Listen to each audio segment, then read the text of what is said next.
The best part of waking up is doing opposing team interviews! Hi, we're here with number 91 from the St. Louis Blues, Vladimir Tarasenko.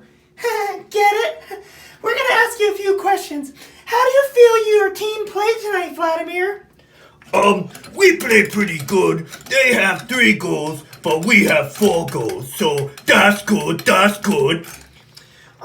What's it like being out there on the ice with fellow countryman Nikita Kucherov?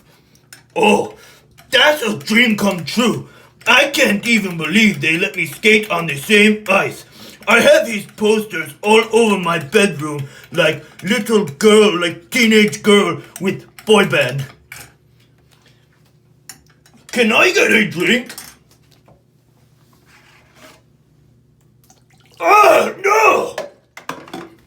No! No! Vody! I mean, water! Oh, thank you. Okay, Vladimir, last question. What's this hanging above you? Oh, that's my golf club. I think I might be needing it fairly soon.